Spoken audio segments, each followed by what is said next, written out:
Selamat petang, salam sejahtera. Terima kasih karena bersama dengan saya di Nazilin Unity Channel. Isu hari ini berkaitan dengan Daim Zainuddin dan kekayaan keluarganya. Hari ini kita digemparkan apabila Daim Zainuddin dan keluarga akhirnya mohon perintah SPRM supaya membatalkan pembekuan akaun. Ada netizen tanya, Daim dan Zainuddin ni dah mula bankrupt ke? Tiada lagi kah duit simpanan yang lain selain daripada akaun yang dibekukan itu? Ada juga netizen yang kata mereka harap supaya SPRM tidak membatalkan pembekuan itu. Mereka takut kalau uang itu tiba-tiba lesap. Ada sebabnya SPRM membekukan akaun tersebut. Dan pastinya salah satu yang paling ditakuti ialah takut uang itu lesap, entah ke mana atau dipindahkan ke mana-mana. Kerana itu pernah berlaku, bukan terhadap Daim Zainuddin, tapi pada perkara atau orang-orang yang lain. Hari ini kita digemparkan melalui laporan berita harian online, bekas Menteri Keuangan Tun Daim Zainuddin dan keluarga yang telah memfailkan permohonan kebenaran untuk memulakan prosiding semakan kehakiman bagi mendapatkan perintah memaksa SPRM membatalkan pembekuan akaun bank mereka. Mereka juga memohon perintah membatalkan tindakan SPRM menyita harta alih yang dikenakan mengikut Seksyen 50 Akta Pencegahan Pengubahan Wang Haram, Pencegahan Pembiayaan terhadap akaun bank berkenaan. Selain Daim Zainuddin, pemohon lain yang dinamakan dalam permohonan kebenaran itu ialah isterinya, Toh Puan Naimah Abdul Khalid dan anak mereka, Asnida Wiradani dan Muhammad Amin Zainuddin serta 18 syarikat. Wow, banyak juga syarikat yang sama-sama memohon ya. Ada 18 syarikat. Milik siapa? Tentulah milik orang-orang yang ada kaitan dengan Daim Zainuddin. Syarikat itu terdiri daripada EED Equity Sendirian Berhad, Yayasan Haji Zainuddin, Ilham Baru Sendirian Berhad, Anchor Point Sendirian Berhad, Kangkung Catering Sendirian Berhad, Adri Haniz Sendirian Berhad, Syarikat Maluri Sendirian Berhad, Amiraz Sendirian Berhad, Ridana Sendirian Berhad, dan Sendirian Berhad, Maya Seni Holding Sendirian Berhad, Magical Zone Sendirian Berhad, Permatang Maju Sendirian Berhad, Brainstorm Sendirian Berhad, Arida Farms Sendirian Berhad, Gajah 3 Resource Center Sendirian Berhad, Ilham Tower Sendirian Berhad dan Selidik Jaya Sendirian Berhad. Permohonan kebenaran terbabit difailkan di Pejabat Pendaftar Mahkamah Tinggi Kuala Lumpur pada 6 Jun lalu yang akan ditetapkan untuk didengar esok.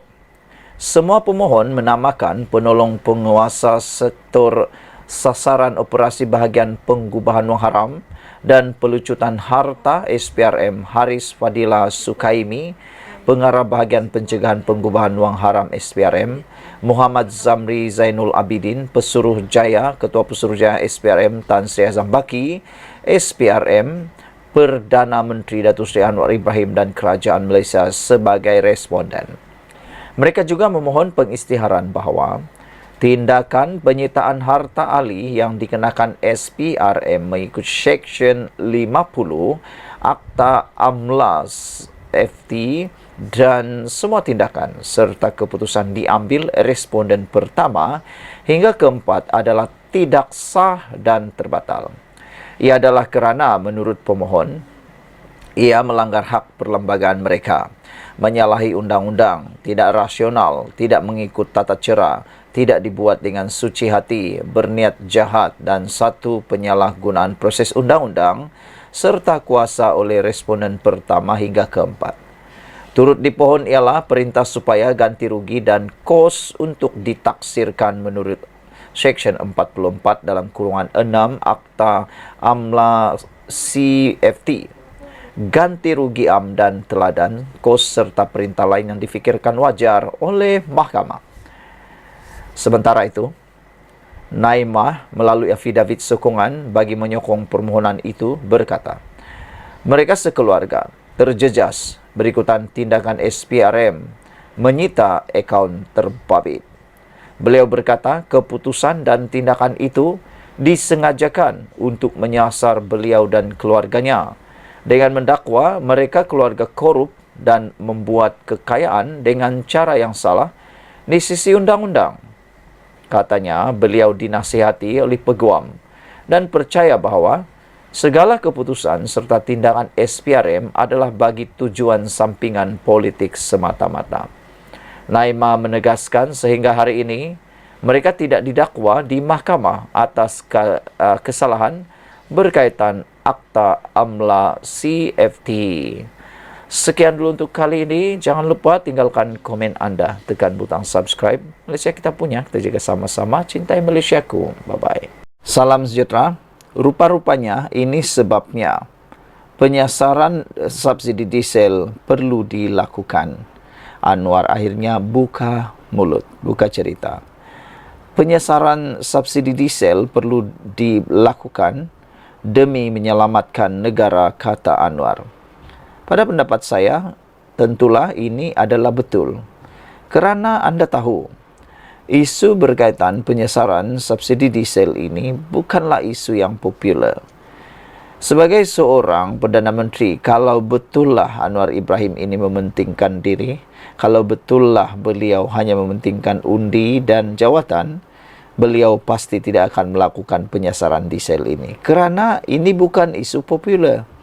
Ini isu yang ditolak rakyat. Ini isu yang pasti akan membuatkan kedudukan Anwar, kedudukan Pakatan Harapan, Kerajaan Perpaduan Madani ini terancam besar. Tapi, betullah kata Anwar Ibrahim, demi untuk menyelamatkan negara, penyasaran subsidi diesel perlu dilakukan. Cuma, apabila dijadikan politik, maka lain jadinya. Langkah kerajaan melaksanakan penyasaran subsidi diesel adalah perlu untuk menyelamatkan negara, kata Perdana Menteri Datuk Seri Anwar Ibrahim. Berucap pada Majlis Perhimpunan Bulanan bersama warga Jabatan Perdana Menteri di Putrajaya hari ini, beliau yang juga Menteri Kewangan berkata, tindakan perlu diambil walaupun kerajaan sedar ia merupakan langkah yang tidak popular. Siapa mahu penyasaran subsidi ini? Kena tahu juga, apakah kita lakukan, apapun kita lakukan, kita akan dihentam habis-habisan dengan segala fitnah dan penipuan, kata Anwar lagi.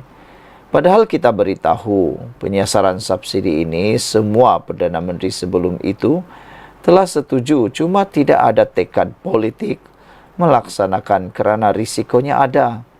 Tapi untuk selamatkan negara, kita tidak ada pilihan, kata Anwar.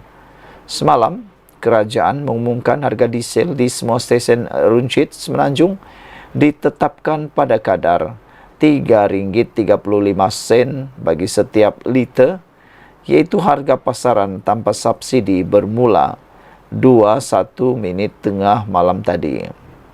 Menteri Kewangan 2 Datuk Seri Amir Hamzah Azizan ketika mengumumkan perkara itu berkata, ia adalah harga pasaran tanpa subsidi berdasarkan purata bulan Mei 2024 mengikut formula Automatic Pricing Mechanism.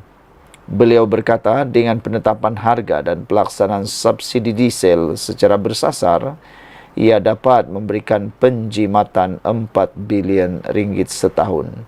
Di samping dapat mengukuhkan kedudukan keuangan negara untuk jangka masa panjang. Bagaimanapun, penyasaran itu tidak melibatkan pengguna di Sabah dan Sarawak. Beberapa komen daripada netizen tentang isu kali ini ialah, Brown Falcon kata, negara sudah hutang banyak, Najib dah banyak belanja banyak, dah banyak ketirisan banyak, kata mereka. Kata Brown, semua yang tinggal hutang, perlu bayar siapa? Anwar Ibrahim. Kereta api laju lagi tambah hutang. Nanti bagi negara kat China saja, kata Brown Falcon. Kata Laim pula, dia kata jangan salahkan Najib. Habis kenapa hari ini PH kahwin sama BN? kalau dah tahu salah Najib. Dulu kata no Zahid no BN. Semua punya politik belaka mohong kuat katanya. Violet Shark kata seandainya nak selamatkan negara, kenapa Sabah dan Sarawak dikecualikan kenaikan harga diesel? Kata beliau lagi. Jimmy Page kata seeloknya juallah untuk cash upfront, kata beliau. Macam kalau kita ada banyak rumah tapi duit tak ada, juallah rumah sebiji, kata Jimmy Page. Sekian untuk kali ini. Jangan lupa tinggalkan komen anda, tekan butang subscribe. Bye.